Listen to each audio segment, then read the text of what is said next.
We made it. Well, hello, good evening, everybody, and welcome to the Pandemic Proof Singer Series. I'm Danielle Tucker.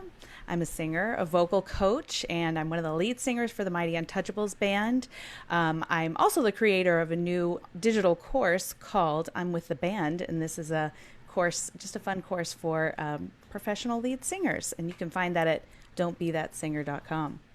So, if you are wondering how to advance your music career in a worldwide crisis, you're in the right place tonight because my guest and I are here to spread some encouragement and shed some light on things. There are good things going on.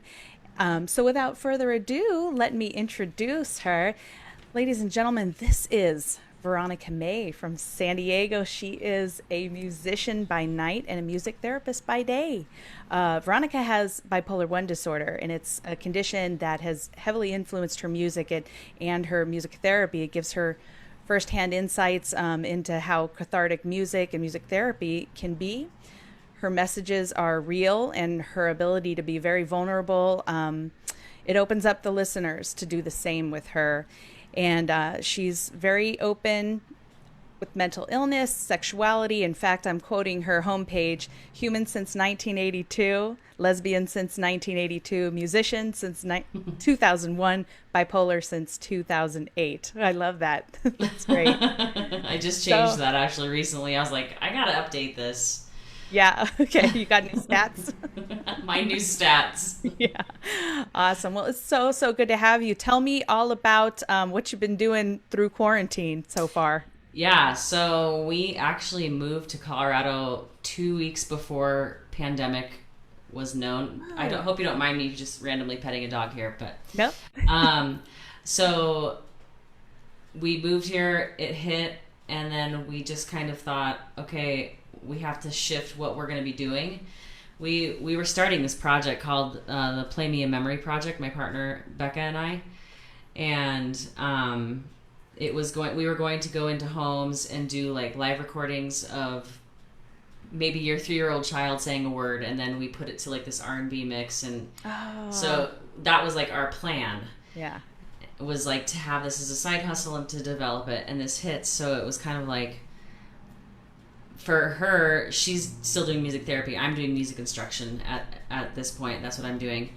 And we just hopped in virtually. She's now working at the school that she works at, but I've been doing everything virtual, like all my lessons. And I was lucky enough to be able to do it, to just shift gears.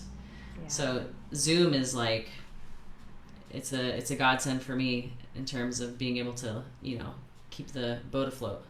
Yeah, it really is. And I'm telling you, I keep saying that, if there were ever a time in history for musicians for something like this to happen, now is the time, because at least the technology is advanced enough where, there are still a lot of great opportunities for us to get on and, work with students, work with other musicians, and even the platforms to collaborate as musicians in real time are getting better and better by the day. And there's, a lot of promise with those. So yeah.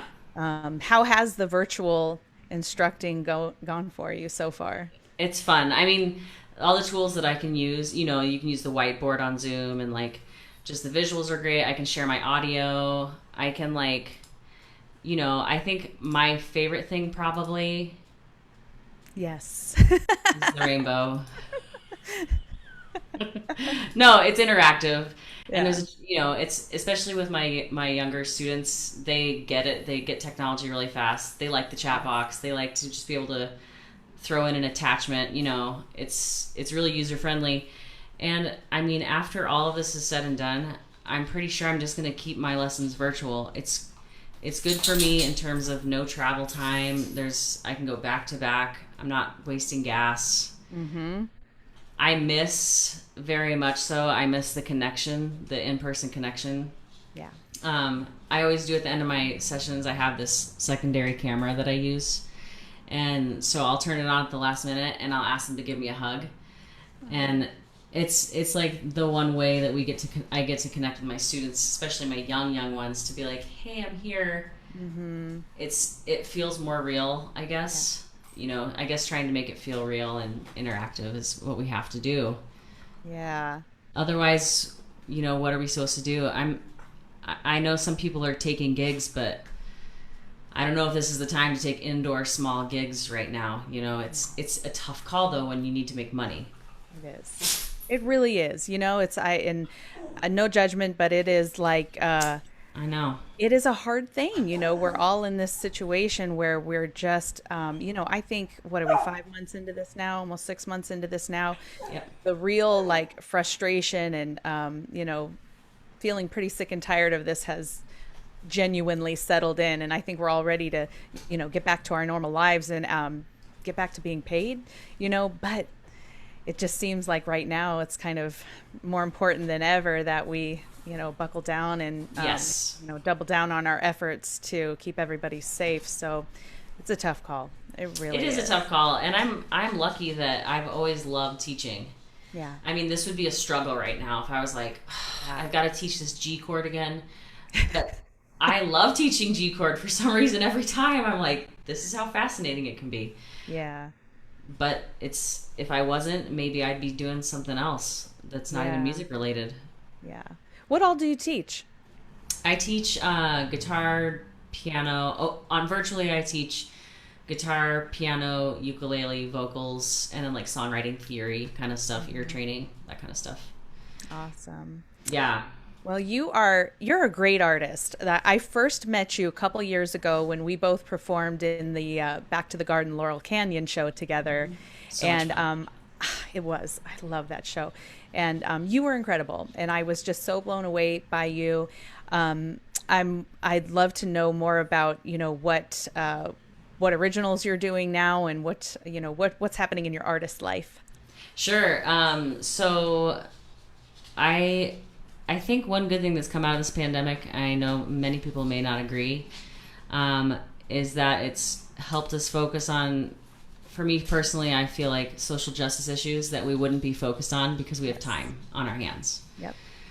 And I'm one of those white people that was like, wait, racism? Right? I should be angry about this. And so I, finally started doing things and finally started reading things and finally started, having conversations that I just stay silent usually in, and being like, sorry, that's actually not what we can say. Or that's not a Black person's responsibility to teach you, like, figure it out. Mm-hmm. Anyway, I was texting my producer, Jeff Berkley, and so it was just another Black person dead situation. And I was like, why are there so many bad wolves in the, like, what is happening? Why are all these bad wolves coming out now, in politics and whatever? And so bad wolves really stuck in my head. And so I sat down and I wrote all the music to this song I wanted to call Bad Wolves. Mm-hmm. And so my first knee-jerk reaction was to call my friends that are Black and be like, what do you think? And I heard the ringing in my voice of Karina Frost once told me on Facebook. She was like, it's not the responsibility of a person of color to tell you. Mm-hmm. It's your responsibility. So I reached out to all my white friends who I know have been in the social justice movements, like the Lindsay Whites, the Megan Lowrys, like the Sharice Coulters, those people that, like, have more education. And then we started having this dialogue. The lyrics started coming to, and then at the end, I asked Jason Mraz if he would be a part of it, and he decided yes. And then I sat there and I was like, are we really going to produce this song with all white people? Like, is that what I'm trying to do here? And so I purposely got Miki Vale and Rebecca Jade in the mix, and we actually sat down to finish the co-write. Like, all the music was done. We sat down to finish the lyrics the day of recording. We had 2 days to record it, and we spent 8 hours just doing the lyrics and, like, talking. And I didn't, like, it was a sensitive moment because I don't talk about race in front of Black people. Yeah. We talk about it as white people. Yes. A Black person enters the room, a Mexican person enters the room, and we're like, we don't talk about it. Right. So Jason came down, and it was Rebecca and my partner Becca also had some say in some of the lyrics. And Rebecca Jade and I were just sitting there, and Jason came in and he was like, so what do you mean when you say bad wolves? What are you talking about? And I was like, white people. And it kind of just all laid out, and I felt like it was so important for everybody to be there. And one thing that Rebecca Jade said, I was like, if there's anything you want to say in the song, say whatever you want. Is there anything that you think is important? She was like, yeah, that you all didn't believe us until just now. Like, why did it take this long? Yeah. So fast forward, the music video is done. Jason's in the video. He and Rebecca Jade are the main parts of the vocals, and it will be released. We're just waiting for the master right now. Okay. But Ebony Harris, Eb, of course, she did the videography, and we had a couple choreographers, and it's just, I think that's going to be the next focus of my career. It was mental illness for a long time, and it will continue to be, as I may have another manic episode and want to write about it again, or the depression I just got out of, or whatever it is. But I feel like right now I want to focus on elevating Black voices and still doing my art the way I can, but also being like, let's also do this, and let's also include these people that we never include, because we just segregate as people, it seems, on a whole. Like, even in parties, like, sometimes all the women are talking and you're like, we didn't even mean to do that. It just kind of went that way. Gravitate where we're comfortable. We gravitate where we're comfortable. And so I think pushing the boundaries in this way is something that I can do. If I can, do the music and then collaborate, I think would be the best way. And to just be singing songs that, make maybe people uncomfortable, but make people listen still, and that we continue to create content that is important like this, when we can. So the next several projects are going to be kind of this, I think. Yeah. Tell me more about Bad Wolves. What's the message in the song that you're really hoping everybody takes away from it? That the perspective, so the first lines are coming from Jason's perspective, and it is, when Jason is singing it, is a white person's perspective, and when Rebecca Jade and Miki Vale are singing, it is the Black person's perspective. And you can hear the difference because it's a male and female voice, so it's very clear what's being said. And the beginning is white bread, well-fed, white-collared job, and it's just like, man, I just have all these packs of privileges that I don't see. And how could I? It's like asking a fish, like, do you see the water? It's like, what water? Right. I'm in it. I'm all around it. And it goes down to, like, the simplicity of, if I got a job, I would never be like, I know my coworkers are like, well, she got it because she's Black. I know I never have to worry about these little things that Black people, especially, but people of color, probably are constantly thinking. Yeah. So that's the message right now that I think. One of my worries, I was talking to my partner this morning on a walk, I was like, when this pandemic stuff is all over, and are we just going to go back and be like, yeah, it's important, but so is brunch. Yeah. Are we going to do that? Am I going to do that? So, I think that's part of it too, is like me committing to this and committing to something that's bigger than I am. So we'll see. I'm hoping a lot of content that can come out, with different voices and different messages. So we'll see. Yeah, that's great. I this week we're in the middle of the Democratic National Convention, and I'm following that, and as the days go on, I'm getting more and more of a sense that we are in for a seriously wild ride in the next couple of months, and I just feel it. I feel it, brewing, and I'm not one to really. I don't sit and watch the news all day. I try to get what I need and move along, but I try to stay informed as much as possible. But saying, are we just going to go back to what we were doing before? I just don't even think that the world's going to let us. I think I don't that think so either. we're in for a reckoning, and because we can't, this isn't a sustainable way for us to live with one another. No. And right now it's so easy and convenient to unfriend and cancel each Yeah. other, and You don't have the conversation. yeah, but it's that is something that's just it's never gonna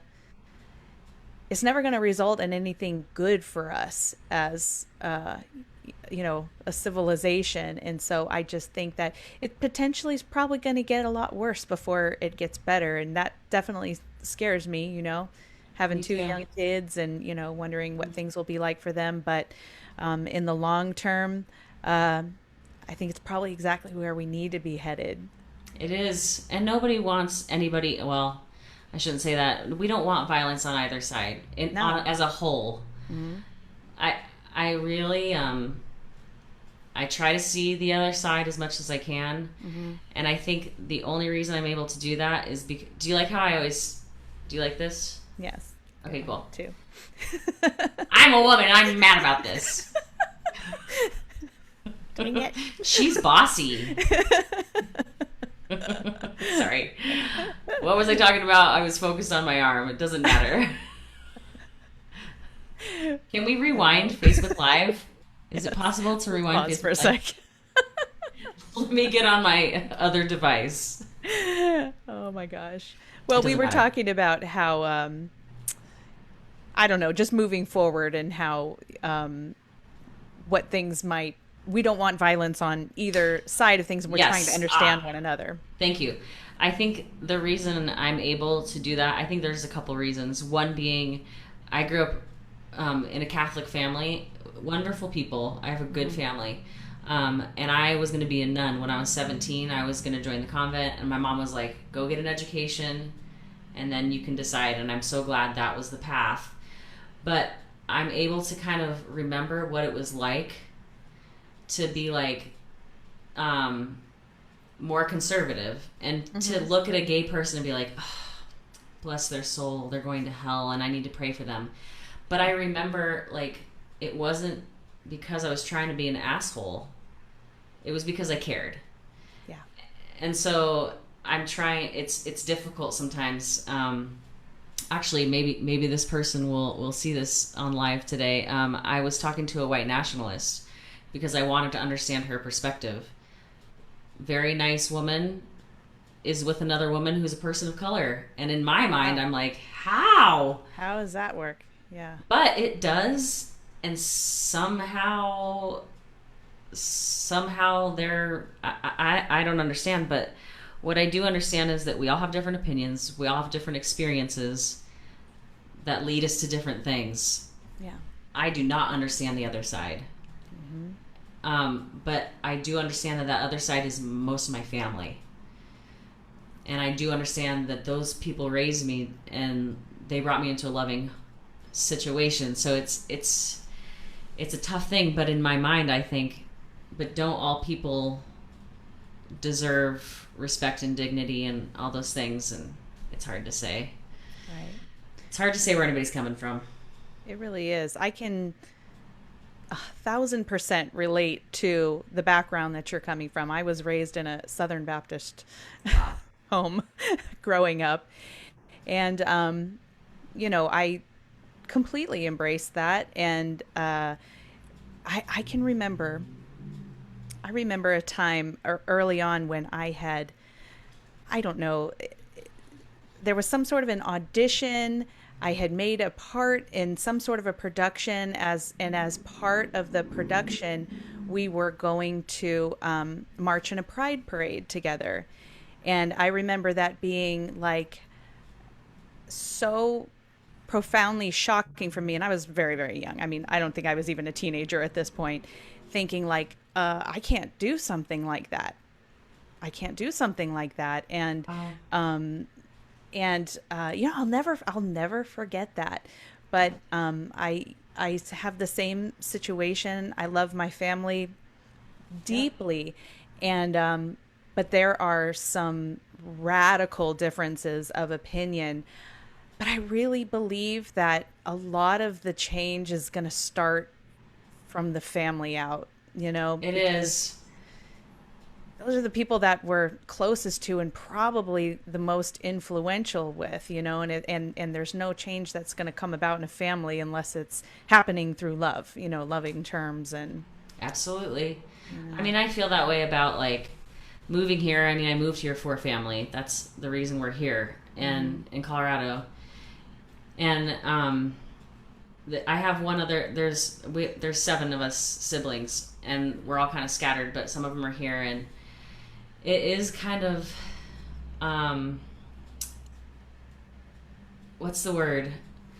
It's kind of hard sometimes being one of the only ones that's of a liberal mind, I guess, because there are so many things you can't talk about, and or if you talk about them, you're kind of like, oh, actually, Black lives really matter, but I'm not going to say that. But I think for me, being a lesbian has been a great thing for my family. And I will say there are certain family members who don't think that's okay, but they still are nice to Becca, and like, so it's hard. It's a weird thing, but I think it's good because they've come so far because of it. And it's like you said, well, this doesn't make sense. Veronica's really nice, but she's a lesbian. But when I was younger, I was told lesbians were evil, and how does this add up? And having nephews and nieces that are young, I think it's good for them to see me the way that I am.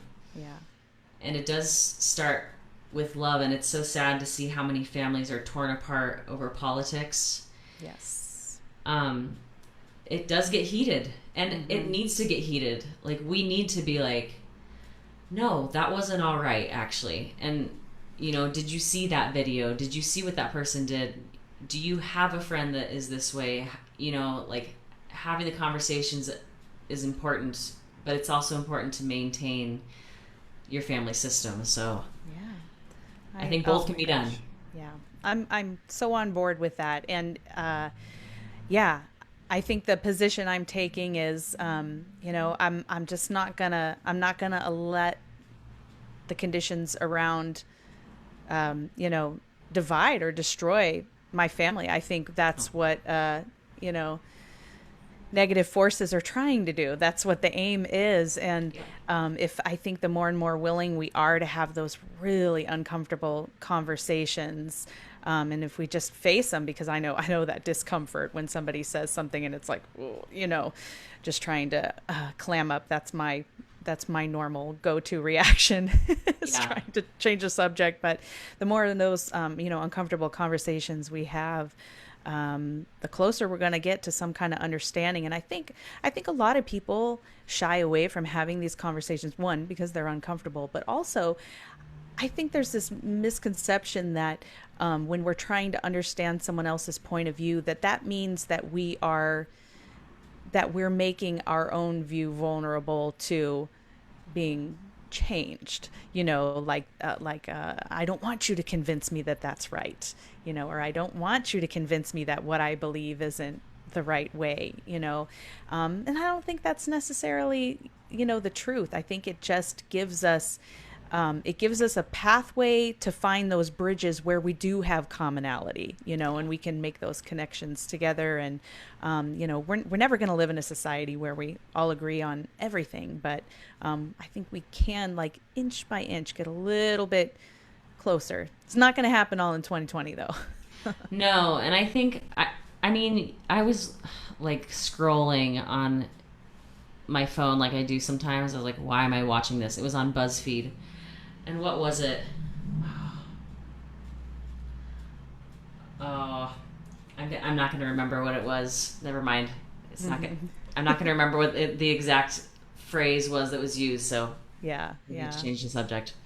Well, let's not change the subject, but Well, you know what? I will say that the music community is fortunate to have someone like you. I mean, we as a whole society are fortunate to have an artist out there like you, because you have made it your mission to be very open, very vulnerable, You have, you haven't hidden any of those aspects of your life that, a lot of us are afraid to share. And you've, come right out and put it out into the forefront of your artistry. And I think that that is hugely important for people to hear and see. And, I think we need a lot more voices like yours. And, it's definitely, I'd like to be a lot more like you when I grow up, for sure. Well, I feel like when it comes to the mental illness piece, I was vulnerable there because of just the way my first manic episode manifested. It was just like in my face, no doubt. So it was just kind of like, oh, everybody saw it. So I was like, okay, like here it was. But in terms of being political on Instagram, I wasn't, because I was worried about what like fans would think. And then I got to this point when all of this just came to a head with George Floyd, and I was like, why am I being this way? Mm-hmm. Like, this is, and I know some people are sad that Instagram is no longer right now like this fun place to be all the time, but it is the place where we need to be doing this. Yeah. Where else are we going to share this stuff? Mm-hmm. That's very true. I mean, we do need to have breath and laughter, and we need to like share funny memes and do all that stuff. But I think it's also important for us as artists to say something that matters to somebody. And I mean, I guess that could be any song. Any song could matter to somebody. Yeah, it just definitely depends on what we want to say. Yeah. So, as artists, you may have noticed that we're not having a lot of live gigs right now going on, where those have been significantly reduced for the moment. I'm curious to know what your thoughts are, or are you making plans for the future? Like, let's say conditions don't improve, or for things to, open up to allow things like that. What's your platform going to be to keep your music out there? Are you going all the way with the internet distribution, or what sort of things are you doing? Live streaming or anything? I'm not. I was doing live streaming for a while, and I feel like I would like to get back into it. My voice is not what it used to be at all. Like, I'm out of practice, and now that I'm not rehearsing and doing all that, I've tried to hit notes that I can't. I've forgotten a lot of my songs. Like, my hands have forgotten how to play them. And but I think, what's weird about not performing? I miss it. What I don't miss is the promoter calling and being like, hey, we've only sold X amount of tickets. Yes. I don't miss that. Yeah. I feel like my confidence has gone up since I've gotten off the stage in a weird way. Certain gigs like, what's the one in Oceanside, that wine, Coomber Wine. I loved that gig because it was a no pressure situation. But when you're like pulling the tickets and all that stuff, there's a lot more than performing that happens. And so I think my next step is probably, I'm not going to be able to monetize a lot of this. I mean, putting it out on Spotify and all the social media platforms, YouTube, sending it to vloggers, like doing that kind of stuff. But I don't see myself making money gigging in the next year and a half, probably. Okay. Yeah. Unless it's like do a virtual something. Yeah. I mean, in my head, I'm like, let's just say the conspiracy theorists are right and COVID's really not a big thing. Okay. But what if they're wrong? And then what if I get my pregnant sister sick? Yeah. Like, I'm just like, gonna play it safe as much as we need to. And I'm lucky that I have income with, like I said, with teaching. If I was just performing, I might be telling you a different story. Yeah. That has been my decision too, to just kind of err on the side of caution. And I'm watching things and paying attention to, what's happening. So, what has your experience with live streaming been like? I mean, Weird. It's wildly different from being on the stage and having, the energy, soaking in the energy of live human beings in front of you. I mean, a lot of times that is the thing that propels great performances, is that in-person energy that you're feeding from. And it is such a radically different experience, being on a live stream. So what were your feelings about it? I say weird because I'm weird.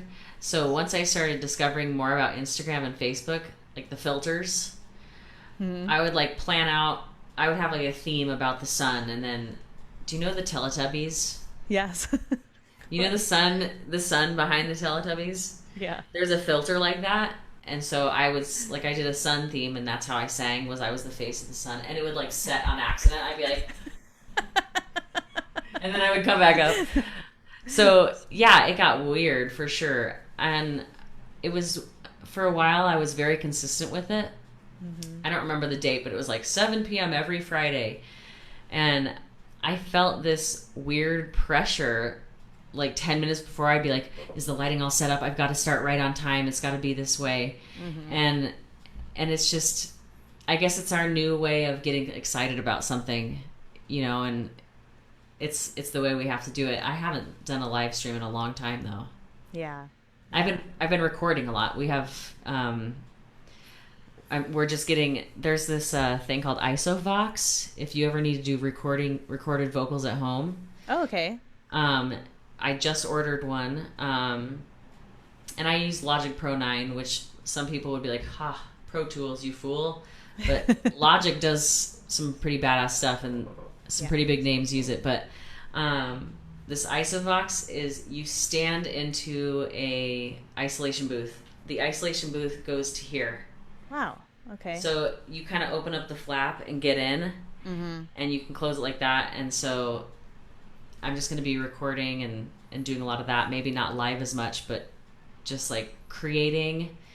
And who knows where I'm going to send it or not, but just creating, Yeah. What's your collaboration process like when you're doing it at a distance? What does it start with, and then how do you choose who to send things to first, or ask who to get something back from first?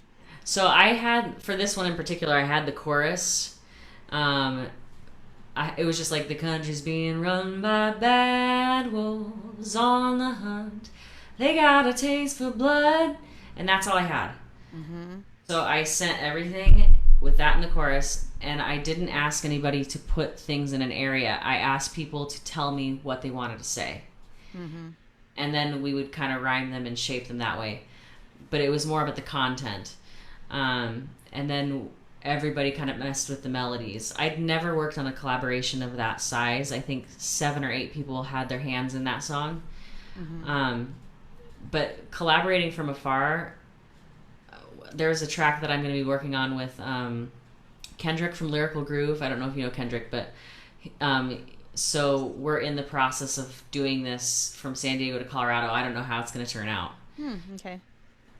But I mean, I think the only people I've successfully collaborated with consistently are Lindsay White and Becca Jay, 2 of my partners.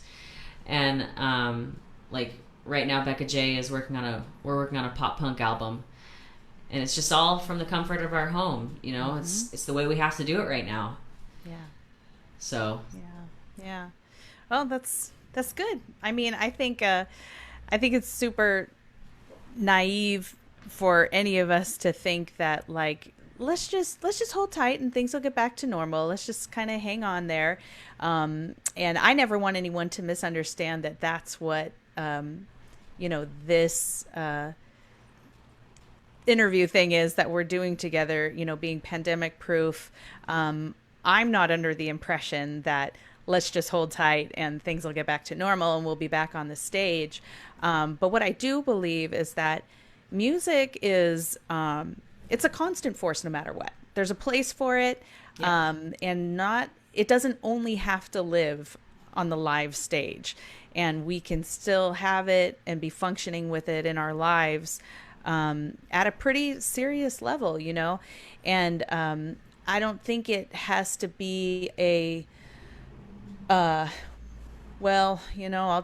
guess I'll just teach for now, or it's I don't think it has to be that way. I think that it's just kind of reframing it a little bit, and just maybe acknowledging and accepting the place that it does have in our life, and kind of resurrecting the joy that we feel in music. I'm still looking for those avenues. I find it in different places, but I think it's there. Yeah, absolutely. Yeah.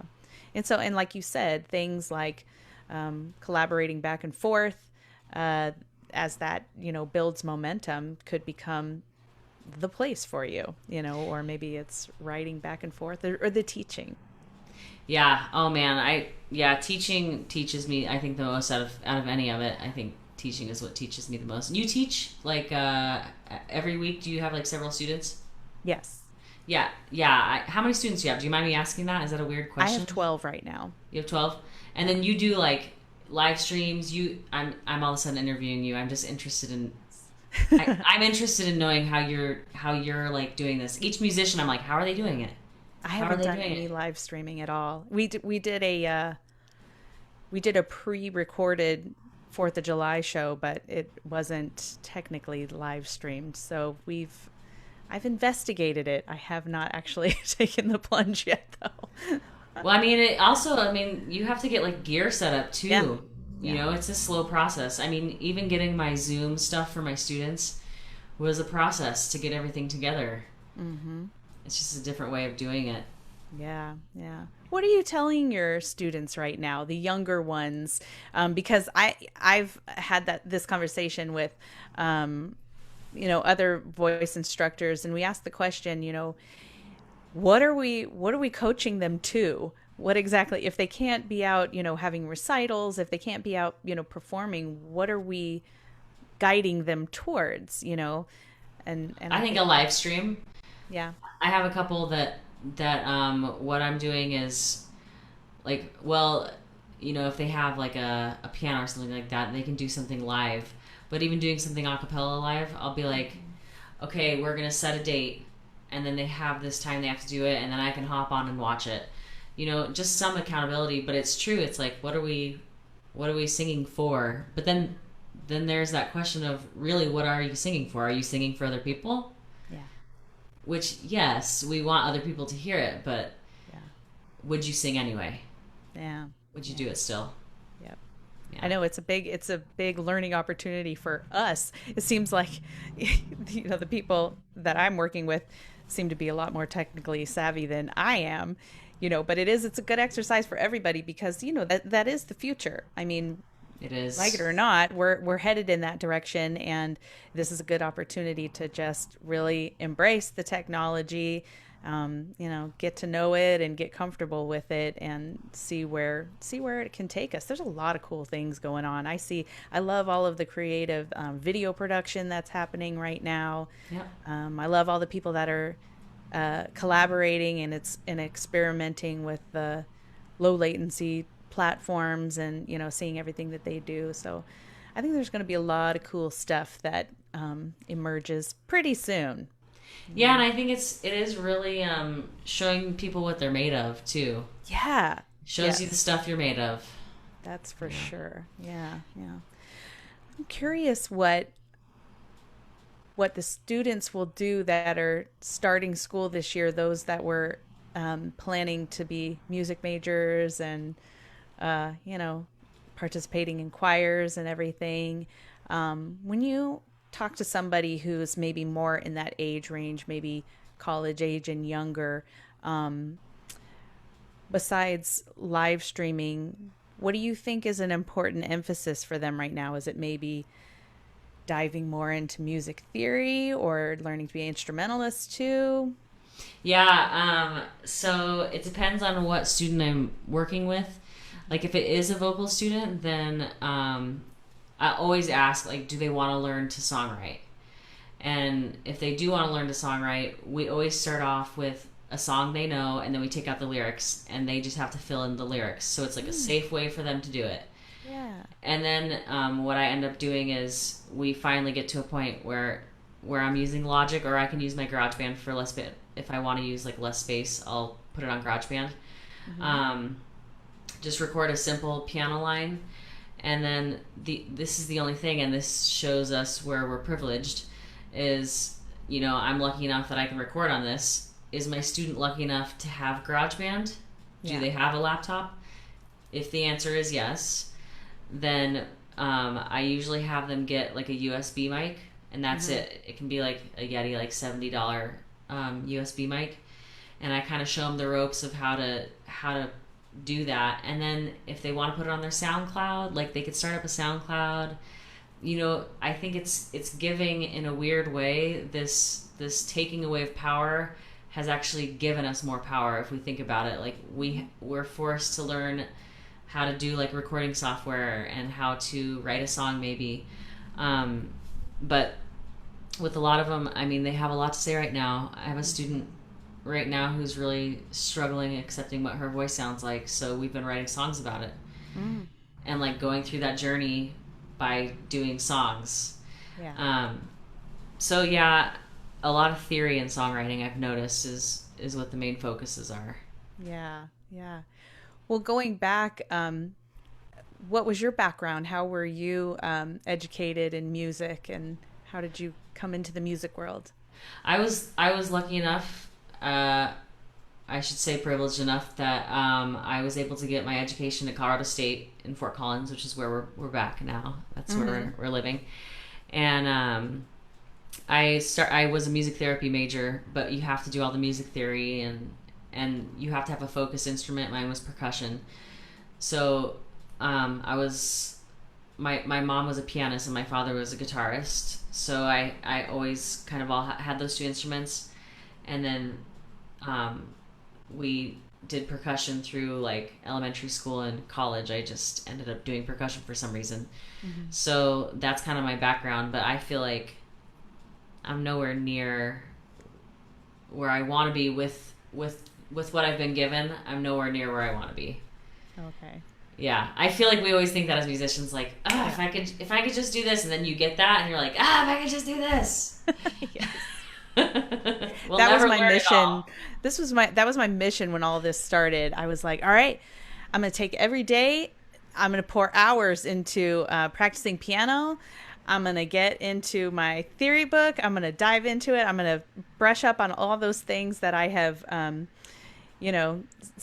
set it and forget it a long time ago, that I, use it or lose it type knowledge, I think. Yeah. I'd say I've probably done maybe 5% of what I set out to do, but. Same. I was taking this jazz piano course, and I'm on like lesson 3, and there's like 30 lessons. Yes. I was like, I'll get to that. I get it. Oh my gosh. So we mentioned a couple of times your work in music therapy. Tell me what that is. So the elevator speech is music therapy is using music to achieve non-music goals. So for a simple example is, if somebody has a stutter and they sing, they don't stutter. The singing accesses another part of the brain. So that's just like a tiny example. Or working with Alzheimer's and you do a familiar song and all of a sudden they're like, that reminds me of when I was 17, and the memory is rejogged. So it just, there are things you can do physically to rehabilitate with music because of rhythm. There are things you can do emotionally, cognitively. So it's basically using it to, and knowing what your goal is and being like, what element of music can I use here to help reach you? And one of the reasons it's so effective is because music is one of the only global processes in the brain. Things usually happen in sections, but when music happens, it lights up every part of the brain. So that's like a very short version. I mainly worked with kids with ASD, autism spectrum disorder. Okay. And then I worked for a decade. I worked with foster youth, so just at risk teens in particular. But I still use, I can't help but use those tools as a music instructor. Yeah. I can tell when a student has something going on, or a lot of times it's emotional, and so we'll covertly do it through songwriting, and like lyric analysis. Like, well, what is that? is that kind of like your life? Oh, really? You know, and it just kind of, you naturally get into the conversation instead of being like, so what's your problem today? Instead being like, let's write a song. Let's think about something that's really been on our minds. And then all of a sudden it's something important. Yeah.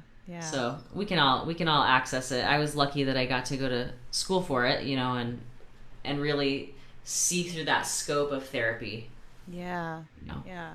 Well, that's so interesting. And it's kind of, I wonder how much we can apply that to where we're at in society right now too, knowing the way music affects the brain. And, you know, if there is one thing that we can all agree on sometimes is music. I mean, you could pile in 1,000 people into a stadium and play a familiar song, and nobody's thinking about their differences at that point. Nobody is, you know, worried about someone's point of view. You're just in the moment. You're enjoying the music, and you know, even a lot of times we can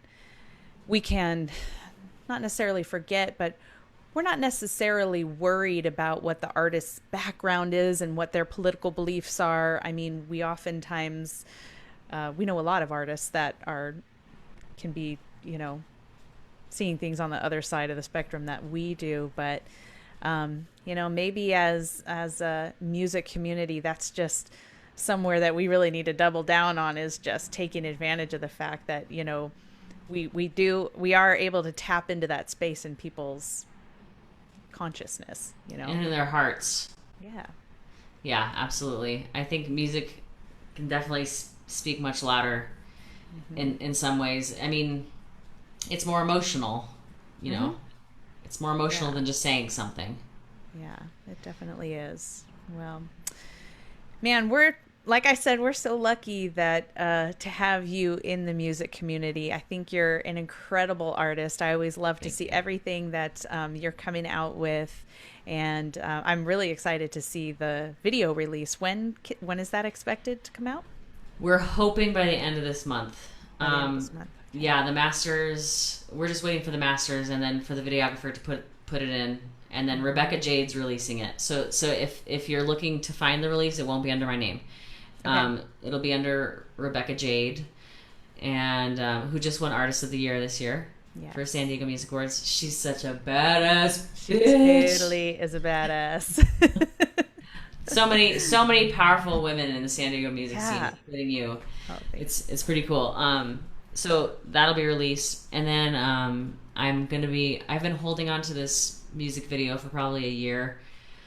Just waiting to release it on having bipolar. So that'll be coming out maybe in 2 months.